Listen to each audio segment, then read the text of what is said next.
Hola, muy buenas tardes a todos y bienvenidos a un nuevo programa del canal de Vicente Fuentes y de la web ufopolis.com. Bueno, ya me han quitado las tiritas y aquí me veis con 12 puntos de sutura en la frente y vamos a empezar el videoprograma y apareceré en algunas secciones y en otras no, porque va a ser otra persona, otra protagonista la que va a aparecer. Y va a ser la Mona Lisa, la Gioconda, el cuadro más famoso del mundo.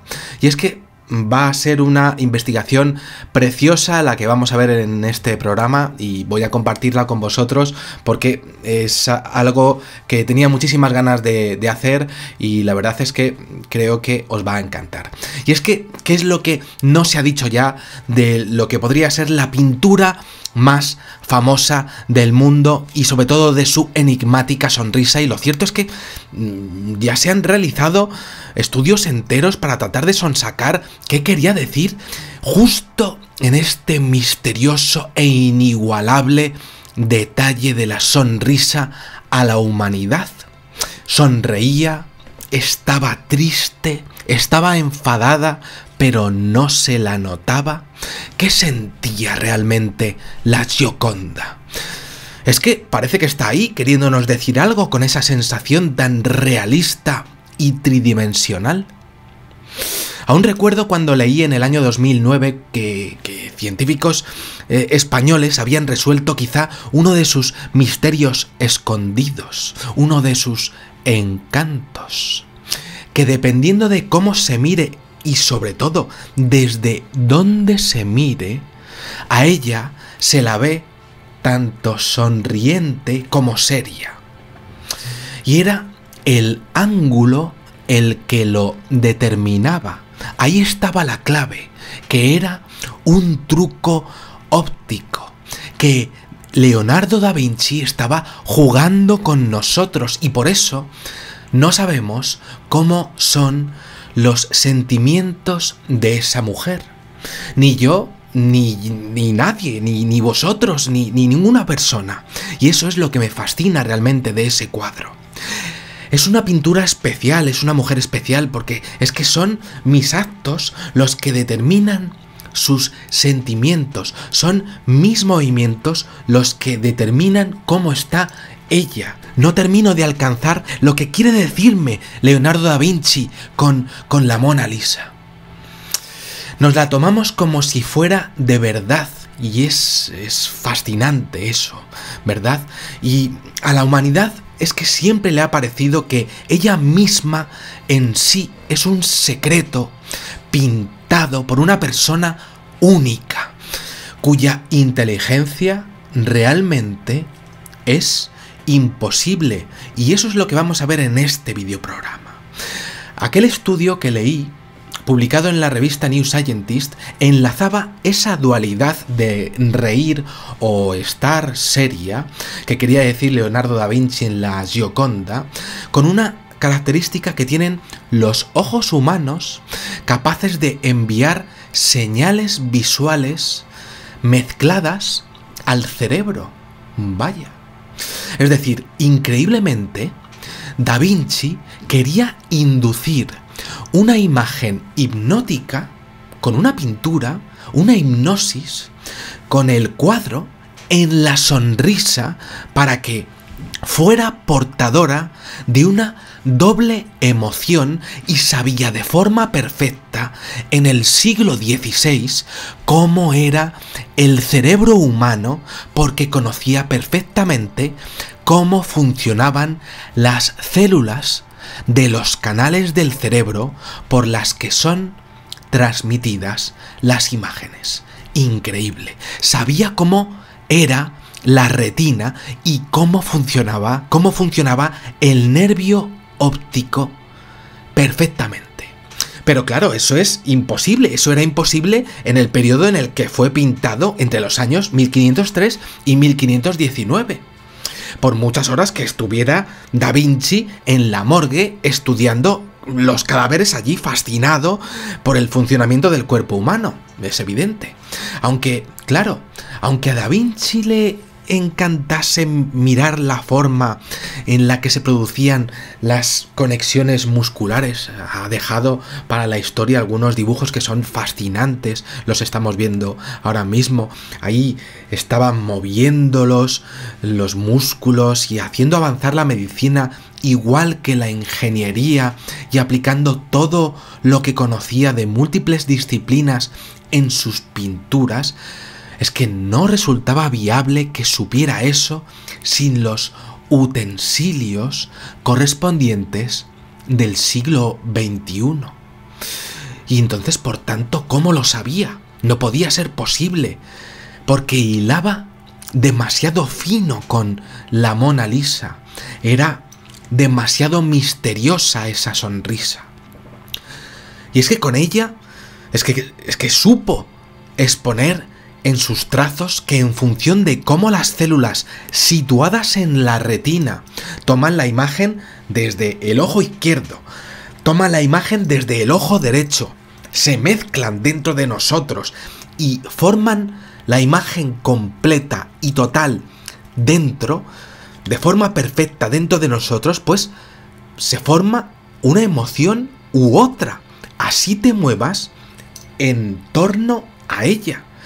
Y entonces, claro, esto es increíble e imposible para muchos científicos, al menos, y él lo sabía. Muy bien, teniendo en cuenta esto, que es el marco teórico, muy bien, pero ¿y entonces cómo lo hizo a nivel práctico? Bien, pues además de que retocó el cuadro hasta que falleció, para llegar a esta idea, es decir, que esto le obsesionó hasta la muerte, resulta que sí identificó los músculos faciales que conectaban con el cerebro. Aquí tenéis la foto. Le fascinaba la curvatura de los labios e investigaba en sus extrañas siestas polifásicas, es decir, este hombre se acostaba 4 horas, se levantaba las siguientes 4 horas, porque era prácticamente como una estrella del rock, y era, bueno, pues todo el mundo le encantaba hablar con él, la verdad, ¿no? Bueno, pues en esas investigaciones que hacía, pues investigaba el origen de los nervios, le encantaba observar los nervios, necesitaba ver todo, cómo se traducían esos gestos, y de hecho le llegaba a poner nombres simpáticos. El nervio de la felicidad y el nervio de la tristeza, por ejemplo, están en la Mona Lisa. Le encantaba aplicar la medicina a la pintura. Además, sabía lo que hacía, y en este cuadro aplicó todo dentro de un lienzo que ya de por sí él sabía, por sus conocimientos en química, que iban a formar una imagen luminosa al rebotar por la interacción entre la luz que venía del interior del cuadro y la que venía del exterior, dentro de una madera especial, una madera que él sabía que iba a ser especial para la Gioconda. Increíble. Y es que sabía lo que iba a hacer con nuestros ojos y este cuadro, algo que veremos en este programa más adelante, y quiso jugar con el espectador, pero nadie más en la historia ha sabido jamás, de verdad, cómo lo hizo realmente a nivel celular. Una obra maestra cerebral y eléctrica. Llegados a este punto se ha llegado a decir de todo, por supuesto. Quizá una de las cosas o una de las preguntas más curiosas sea esta. ¿Fue Leonardo da Vinci una persona superdotada, avanzada a su tiempo y capaz de hacer, como así avanzaba Sigmund Freud en sus estudios, despertar a la humanidad por primera vez? Interesantísima cuestión, sin ninguna duda. Otra pregunta que sería, ¿es esta la primera muestra de este despertar en esta genialidad aún no comprendida, evidentemente enigmática y en su concepto imposible, como estamos viendo?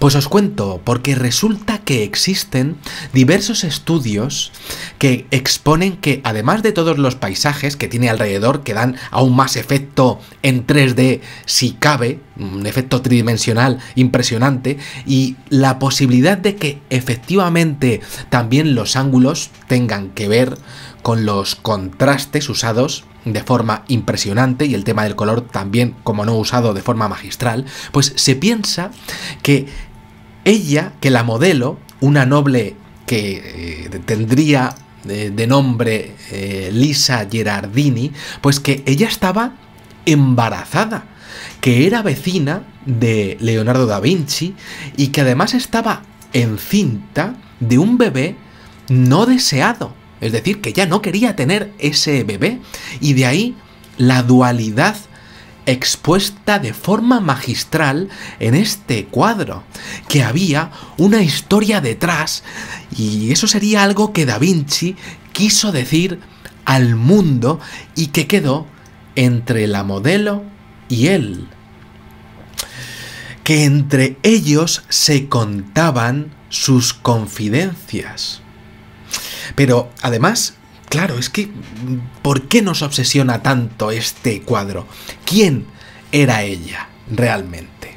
Bueno, pues documentándome para este programa, leí en la revista Viva que el doctor Julio Cruz Hermida, de la Universidad Complutense de Madrid, expuso en su obra La Gioconda, desde una versión histórica y médica, que parte del encanto y el misterio de su sonrisa venía efectivamente de ella misma, que ella posiblemente tenía bruxismo, que no paraban de rechinarle los dientes, que estaba así la pobre, y que posiblemente tenía Parkinson, tenía temblor de Parkinson, y por eso la mano derecha está sujetando a la izquierda. Adicionalmente tenía caída de cabello y parálisis del nervio facial. Esto explicaría su enigmática sonrisa. Increíble. Como vemos, explicaciones para todos los gustos. Pero, aunque según publicó el diario británico The Guardian, Da Vinci habría usado 2 modelos en lugar de uno, en este caso Lisa Gherardini, la Gioconda y su pupilo Salai, y también existen teorías de que realmente se estaba pintando él mismo, usándola a ella como modelo, es decir, usando a una persona como espejo de sí mismo, algo que es espeluznante como concepto, y esto por cierto fue estudiado en el año 1987 por expertos en computación. Esto cuenta con detractores y defensores. Pues resulta que existe otra teoría en donde se atribuye al origen de la modelo como a la madre del genio fiorentino. Algo que explicaría por qué jamás este hombre se separó de este cuadro hasta su muerte, como si nunca jamás se quisiera separar de su mamá. Tremendo.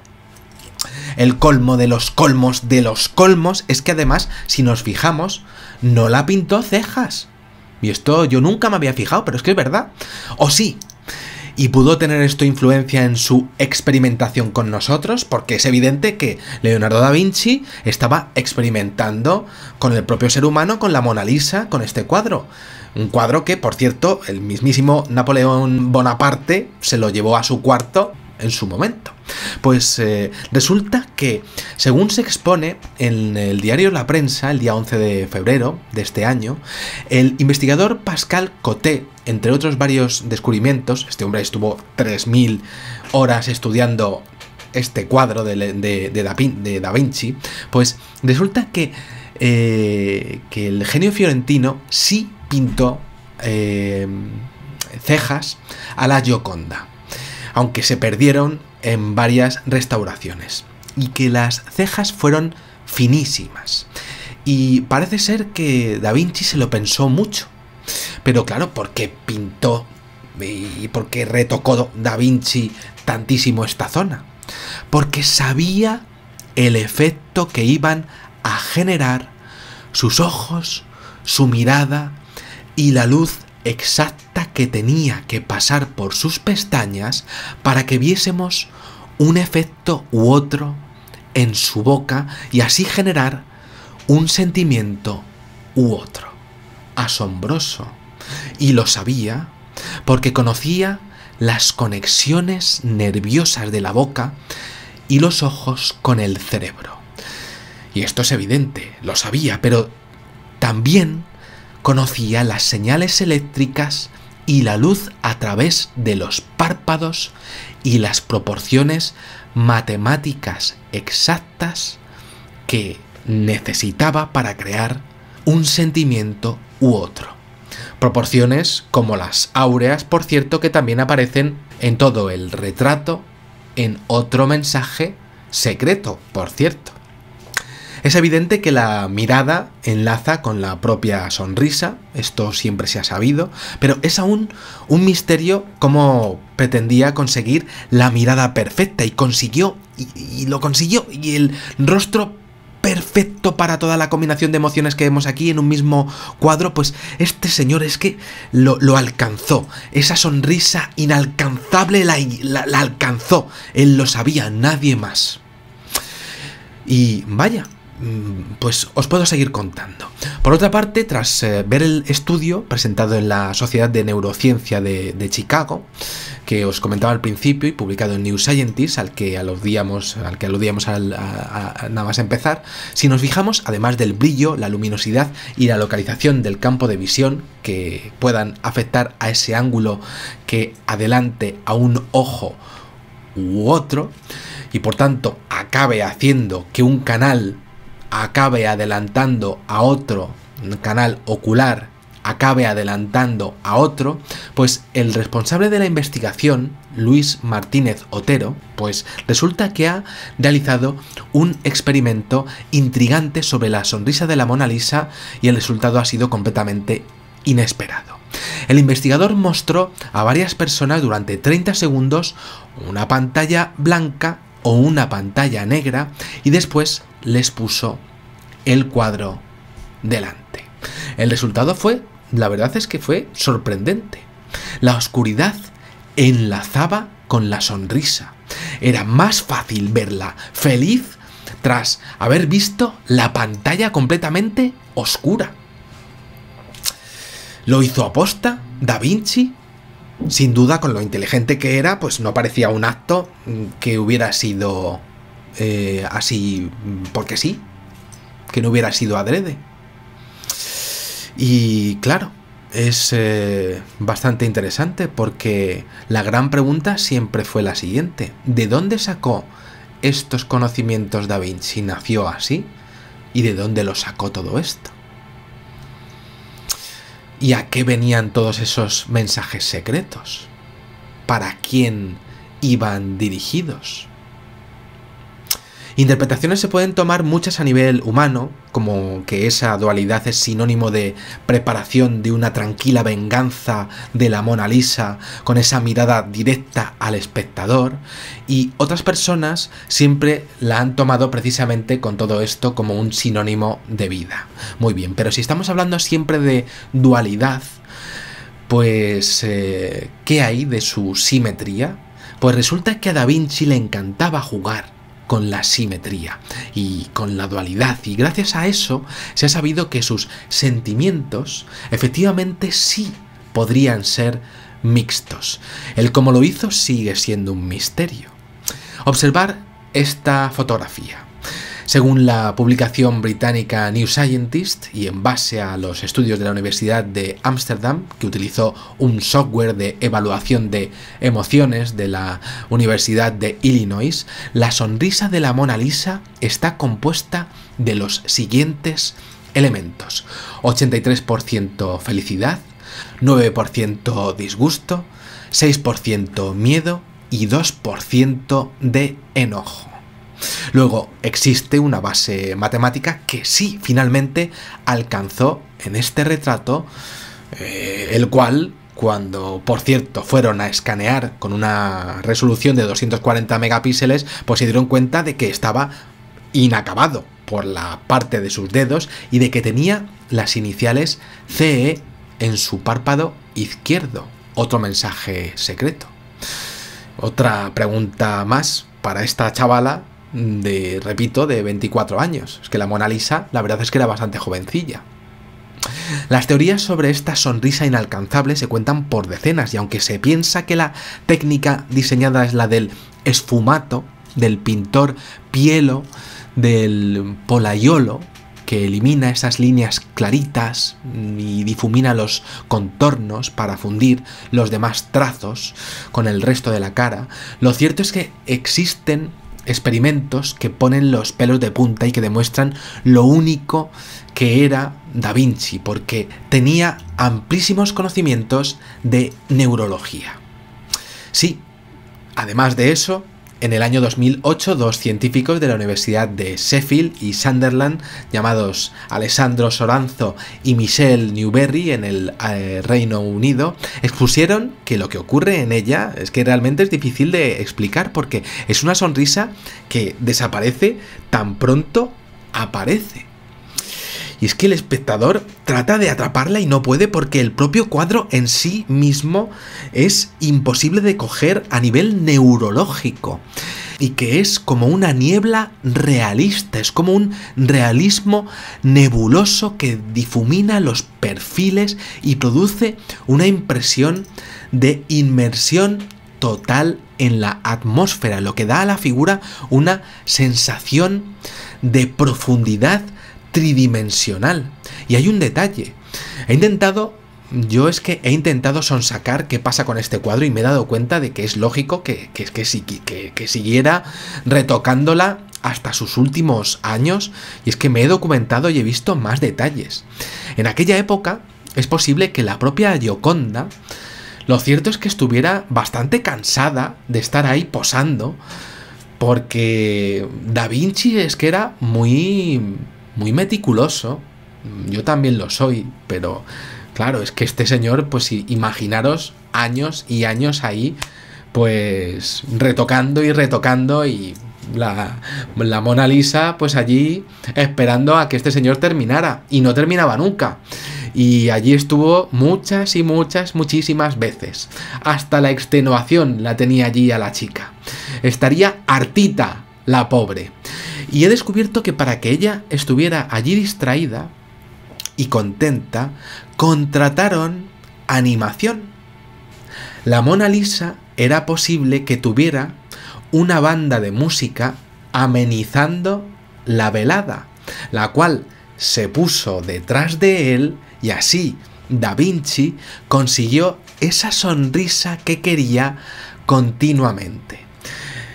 La Gioconda, por cierto, es recatada, lleva velo y está acostumbrada a dominar sus emociones como esposa de su tiempo que es, pero posiblemente esté súper bien allí con la música y allí con esa animación que le han puesto.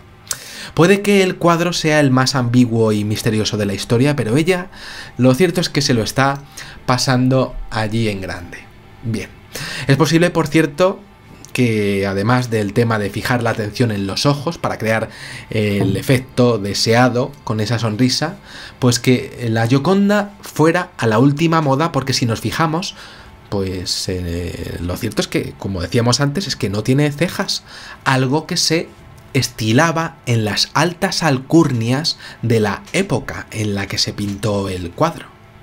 Da Vinci era una persona conocidísima y, bueno, pues como estamos viendo en estas pinturas, su talento es que no tenía igual y es imposible que haya nadie como él. Dominaba la biología, la ingeniería, la pintura, la botánica y muchas artes que dejaban a todos boquiabiertos. Siempre iba con sus túnicas por las rodillas, tenía un sentido del humor increíble y lo cierto es que le daba igual lo que pensaran de él. Era una persona única realmente. Y le encantaba dejar secretos en sus obras. Uno de ellos lo trató de desenmascarar Alessandro Soranzo y Michelle Newberry en un artículo publicado en la revista Vision Research de las universidades británicas de Sunderland y Sheffield, intentando desvelar qué es lo que había detrás de esa sonrisa ya finalmente. Y bueno, estos científicos se dieron cuenta de las proporciones de la boca, que vieron que no encajaba. Y lo cierto es que midieron sus facciones y se dieron cuenta de que había gato encerrado. Y lo compararon con uno de su etapa anterior, la vela principesa, que tenía un efecto parecido. Increíblemente, estos investigadores se dieron cuenta de que Da Vinci sabía que a partir de una mezcla de colores que explota nuestra visión periférica en 180 grados de lado a lado, la forma de la boca directamente transforma esa media sonrisa, la cual no acompaña al resto del gesto, y las facciones de la modelo, que son serios, llegan a transformarse, lo que consigue que parezca que el retrato aporta diferentes expresiones para el espectador. Esto es asombroso. Básicamente podríamos decir que se dio cuenta de un efecto tridimensional de interacción absolutamente único con el espectador. Por supuesto, yo no soy crítico de arte, pero bueno, pues me apasiona acercarme a este mundo con humildad, y sí puedo decir que a nivel periodístico pues sí que se ha movido todo tipo de creencia o información, y dentro de mi análisis sí puedo tocar diferentes vertientes. ¿Sería Da Vinci, como exponen algunas personas, un primer tocado por un poder artístico, por un poder magistral, pues prácticamente divino, si es que existe la divinidad, dejado a la humanidad, como decía Sigmund Freud, como si sus obras sí fueran auténticos despertares artísticos y humanísticos para la humanidad? ¿Y cómo fue posible que supiera tanto? ¿De dónde salió todo ese talento? ¿Es la naturaleza la que crea algo así? ¿O realmente lo sacaba de algún sitio? Muchos piensan que, bueno, era así de inteligente, y otros piensan, analizándolo, que no era posible. ¿Y cómo es posible que conociera tanto de tantísimas artes? Bueno, pues habrá que seguir estudiando al gran genio italiano para ver qué nos quería decir, el que es sin ninguna duda uno de los mayores talentos que han aparecido en la humanidad en toda la historia. Nada más, ha sido un auténtico placer presentaros este programa, que no ha sido fácil, pero que ha sido precioso, y bueno, espero que lo hayáis disfrutado tanto como yo. Nada más, muchísimas gracias, y como digo siempre, salud y suerte. Adiós.